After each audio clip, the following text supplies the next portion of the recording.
श्रीमद् भगवद गीता अध्याय 4 ज्ञान कर्म संन्यास योग। भगवान बोले, इस अविनाशी योग को मैंने सूर्य से कहा, सूर्य ने मनु से कहा और मनु ने इक्ष्वाकु को बताया। इस प्रकार परंपरा से प्राप्त होकर राजर्षियों ने इसे जाना, परंतु हे परंतप, समय के प्रभाव से यह योग लुप्त हो गया। आज वही प्राचीन योग मैंने तुम्हें कहा है, क्योंकि तुम मेरे भक्त और मित्र हो।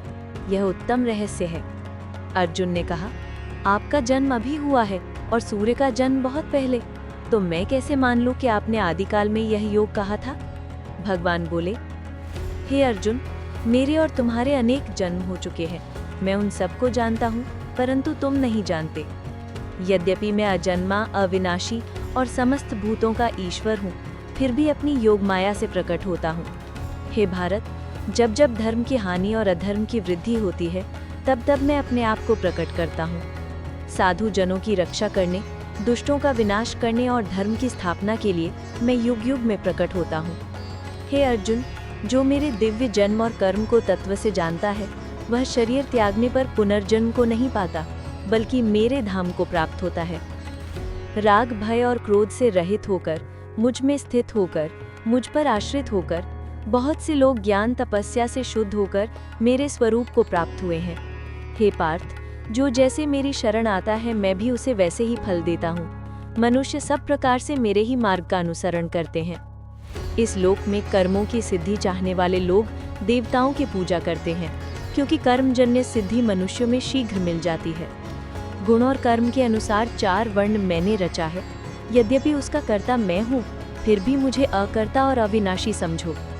न तो कर्म मुझे स्पर्श करते हैं और न ही कर्म फल की मेरी इच्छा है। जो मुझे इस प्रकार जानता है, वह भी कर्मों से नहीं बंधता।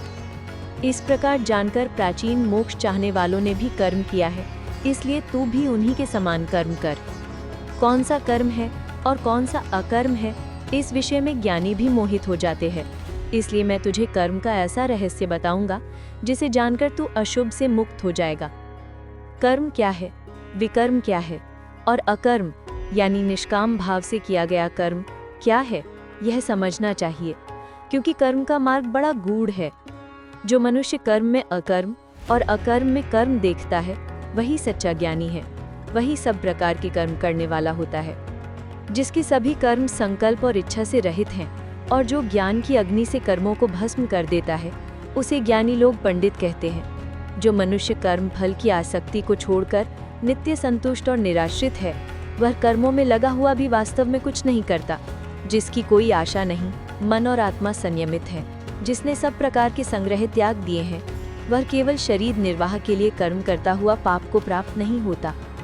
जो यदृच्छा से प्राप्त हुए में संतुष्ट रहता है, द्वंद्वों से परे है, मत्सर रहित है, सिद्धि असिद्धि में समान है, वह कर्म करता हुआ भी बंधन में नहीं पड़ता। जिसने आसक्ति त्याग दी है, जो मुक्त है, जिसका चित्त ज्ञान में स्थित है और जो केवल यज्ञ के लिए कर्म करता है, उसके सभी कर्म लय को प्राप्त हो जाते हैं। अर्घ्य, हव्य, अग्नि, हवन करने वाला और हवन स्वयं सब ब्रह्म ही है।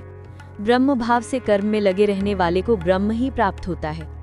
कुछ योगी देवताओं को ही यज्ञ करते हैं और अन्य योगी ब्रह्माग्नि में यज्ञ को ही यज्ञ के रूप में अर्पण करते हैं। कुछ लोग श्रोत्रादि इंद्रियों को संयम की अग्नि में होमते हैं और अन्य लोग शब्दादि विषयों को इंद्रियों की अग्नि में अर्पण करते हैं। अन्य लोग सभी इंद्रिय कर्म और प्राण कर्म को आत्म संयम योग की अग्नि में, जो ज्ञान से प्रकाशित है, अर्पण करते हैं। कुछ लोग द्रव्य यज्ञ करते हैं, कुछ तप यज्ञ, कुछ योग यज्ञ और अन्य स्वाध्याय ज्ञान यज्ञ करते हैं। सब यति लोग दृढ़ व्रत वाले होते हैं। कुछ लोग प्राण को अपान में और कुछ अपान को प्राण में होमते हैं। प्राण और अपान की गति रोककर वे प्राणायाम में लगे रहते हैं। अन्य संयमित आहार वाले योगी प्राणों को प्राणों में ही अर्पित करते हैं। ये सब यज्ञ को जानने वाले योगी यज्ञों द्वारा अपने पापों को नष्ट कर देते हैं। हे कुरुश्रेष्ठ, यज्ञशिष्ट अमृत को भोगने वाले सनातन ब्रह्म को प्राप्त होते हैं। अयज्ञ के लिए न तो यह लोक है, न परलोक। इस प्रकार ब्रह्ममुख में अनेक प्रकार के यज्ञ वर्णित हैं। ये सब कर्मजन्य हैं, इन्हें जानकर तू मुक्त हो जाएगा। हे परंतप अर्जुन, द्रव्य यज्ञ से ज्ञान यज्ञ श्रेष्ठ है, क्योंकि सब कर्म ज्ञान में ही पूर्ण होते हैं। तू उस ज्ञान को तत्वदर्शी ज्ञानी महात्माओं से विनम्रता, प्रश्न और सेवा द्वारा जान। वे तुझे ज्ञान का उपदेश करेंगे। हे पांडव, उस ज्ञान को जान लेने पर तू फिर मोह में नहीं पड़ेगा और उससे तू सब भूतों को आत्मा में और फिर मुझ में देखेगा। यदि तू सब पापियों में महान पापी भी हो तो भी ज्ञान नौका द्वारा तू सब पापों से पार उतर जाएगा। जैसे प्रज्वलित अग्नि ईंधन को भस्म कर देती है, वैसे ही ज्ञान अग्नि सब कर्मों को भस्म कर देती है। इस लोक में ज्ञान के समान पवित्र कुछ भी नहीं है। योग युक्त व्यक्ति समय आने पर ज्ञान को अपने आप ही आत्मा में प्राप्त करता है। श्रद्धावान इंद्रियों को संयमित करने वाला और तत्पर साधक ज्ञान को प्राप्त करता है और ज्ञान पाकर वह शीघ्र ही परम शांति को प्राप्त होता है। अज्ञानी, अश्रद्धालु और संशयशील मनुष्य नष्ट हो जाता है। उसके लिए न यह लोक है, न परलोक, न सुख। हे धनंजय, जिसने योग से कर्मों का त्याग किया है, जिसका संशय ज्ञान से नष्ट हो गया है और जो आत्म संयमी है, उसको कर्म बांध नहीं सकते।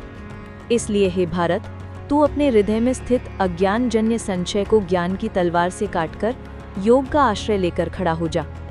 इस प्रकार श्रीमद् भगवद गीता अध्याय 4 ज्ञान कर्म संन्यास योग समाप्त हुआ।